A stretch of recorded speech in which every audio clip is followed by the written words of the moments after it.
Yes, yo, everybody. Today, we've got news, and it's just incredible to be alive to see that this is finally reality. After like 4 years of everybody trying to say what they think about Blender, when it's going to come out, extensive workout, extensive testing, extensive development, extensive donation. What? It's good to actually see that Blender is here. I'm super excited about this. Actually, I'm so hyped right now. I'm making this video. You could tell from my voice. My goodness, Blender 2.8 is finally live, and it's very interesting to find out that this is released within the time they're having the SIGGRAPH 2019. So industry standard or not industry standard, Blender is here to stay, and it's a good one for anyone that is thinking otherwise, right? So we've seen a lot of updates that's been coming over to Blender, and for the past 2 weeks there's just crazy updates. Everyone is talking, everyone is trying to make some sense out of nothing, everyone is just saying what they feel. But today we're finally seeing this. This guys actually promised us, the guys at Blender Foundation promised us some few months back that Blender is going to be available by July, and it's cool to actually see that the July 30th it is available. So the release candidate was out some few weeks back as well, and the release candidate actually traveled from release candidate 1, 2 and 3, and I was actually referencing someone to go get the release candidate while they wait for Blender 2.8, and coming back today to actually look at it, and I figured out that damn, this is available. It's time to actually get your hands here and can play with it. So huge improvements, and I can't wait to share and talk to you guys about it. So within the time which I've covered the release candidate, I talked about some features, and I'm going to go over some of them now. First of all, I need to tell you congratulations for actually being alive to see that Blender is available. Shout out to you, to all the Blender guys that are using Blender. Shout out to you guys. I'm so excited that you are working with us through this journey to see that Blender is available. And also a huge shout out to Pablo, the guy that has been giving us updates. Shout out to the entire team, the entire guys at the Blender Foundation. So shout out to Epic as well. I don't know if this is a shout out video or let's talk about Blender video, but shout out to Epic, and also shout out to the guys at Ubisoft. They have taken the first foot to actually making Blender industry standard by incorporating Blender directly into their workflow, and switching gears to using Blender as one of their primary DCC apps.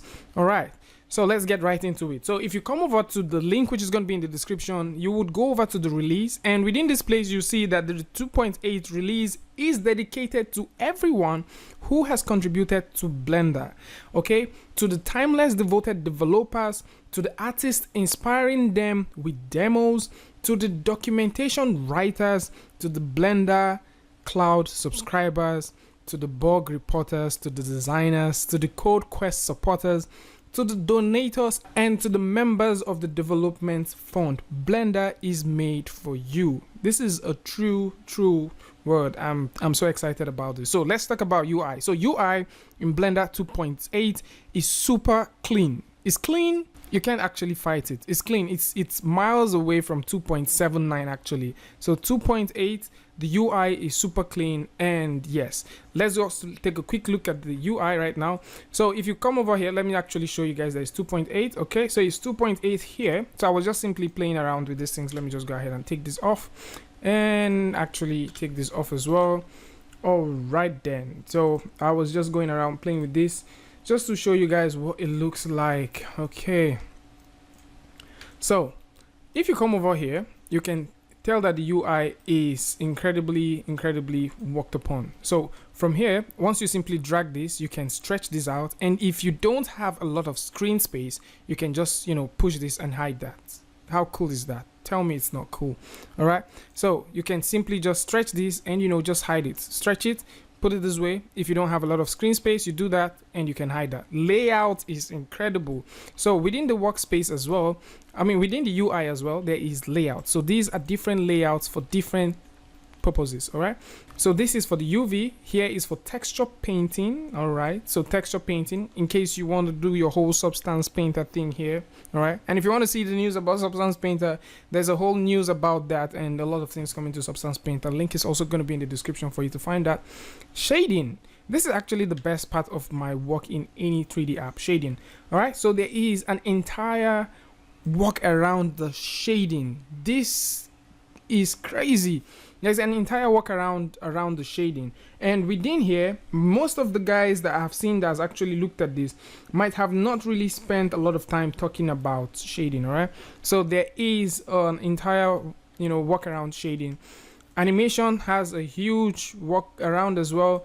Rendering, compositing, and scripting.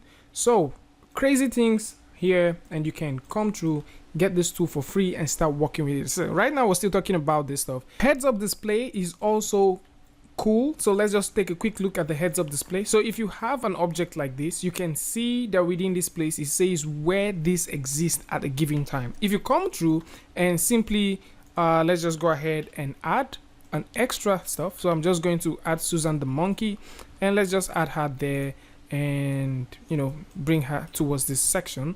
I'm just going to position the Susan here and over to this place.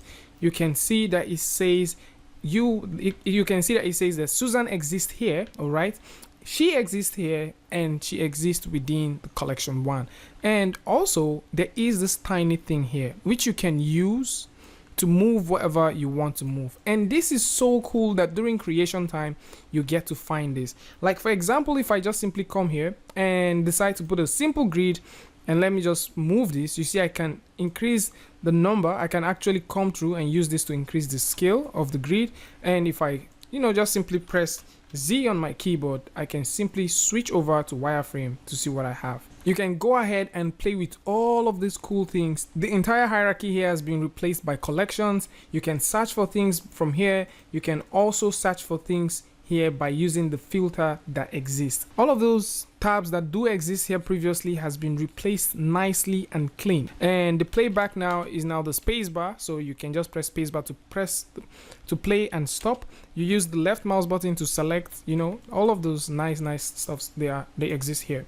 All right, so the workspace is new. I just went about the workspace. So the workspace now include things like the sculpt, the model, animate, and also editing. And it doesn't end there. We've also seen different kinds of previews. So if you want to check out or look at your model in different forms, you can see that. The gizmo is also another thing that is really nice. We've also seen the toolbar. So all of these things are cool. Eevee for the real-time stuff is super crazy.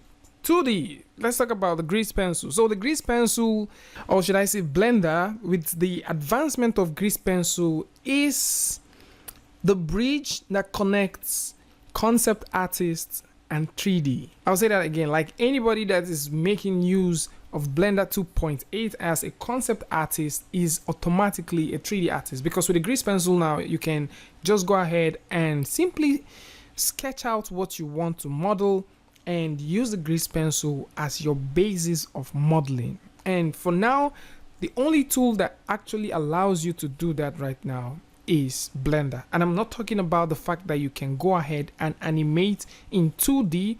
All right, I'm not talking about the fact that you can still go ahead and add rendered effect like blur, shadow, rim light, and all those things. I'm not still talking about the fact that you can go ahead and subdivide and do all those crazy things by using the grease pencil alone. It's just tremendously insane how far Blender has come. I am very excited today, and I'm telling you guys that Blender 2.8 is like one of the best things that has happened all year when it comes to 3D apps. I think Blender has been the only app so far, except maybe Houdini. I think Blender all through for the past 2 years right now, for the past 2 to 3 years, I think Blender has been in constant development and has popped up with amazing features more than every other app. Except Houdini, I doubt that there is. All right, let's think about it. All right, no, except Houdini and let's say a part of ZBrush, which doesn't really count so much, but except Houdini, a 3D app that has actually pumped a lot of development within the CG space for the past 3 to 4 years is Blender. I am definitely going to tough my hat out for that, and if you have a contrary opinion, please put it in the comment section. Let's hear that out. Principal here, BSDF is here, the crypto math is also here, the random walk for, you know, subdivision, something that I only thought do exist in Redshift alone, and also in Arnold exists directly here in Blender. Subdivision and displacement is here. So there's a lot of things coming. The principal shader is new. It wasn't there in 2.7, but now in 2.8 the principal shader is here, and you know, you can enjoy the principal shader. Reflection probes are also here, and you can tell from this particular scene that we have here that the reflection probes are there. The grading is insane, so you don't necessarily need to travel to another app to actually grade your stuff. Now you can grade directly in Blender. There's also screen based reflection, there is also volumetric light and shadows, there is also stuff that gets to do with you being able to have irradiance volumes directly in your scene, and just a whole lot of things. I'm very excited about the GLTF support. The Rigify as well is also something that I'm super excited about. They've taken their time to work on both Collada and Alembic, but for some reason I still think that FBX still has a huge problem with Blender. But if you're working with the GLTF, and let's say you have your stuff baked out as Alembic, or you want to store something like color informations and other stuff within your model, and let's say, you know, the FBX thing isn't working out for you so well, then of course you can use Collada and try that out. Now there's also some things that you would miss if you're coming from Blender 2.7. So if you're coming from Blender 2.7, there are some things that do not exist in Blender at this point. It simply means that you will not be able to use them. So they have actually gone ahead to replace the Blender internal renderer with the Eevee, which I think is huge and miles away, and you know, is a huge improvement from where we're coming from. All right, so the Blender game engine has also been taken out, and the guys at the Blender Foundation are suggesting to you, they're actually recommending that you should go ahead and use something way more powerful, abandon ship right now, and try things like the Godot, or maybe you can try Unreal Engine. Now the dupli frames is also not part of the 2.8, and also the slow parent has also been removed. So cool things.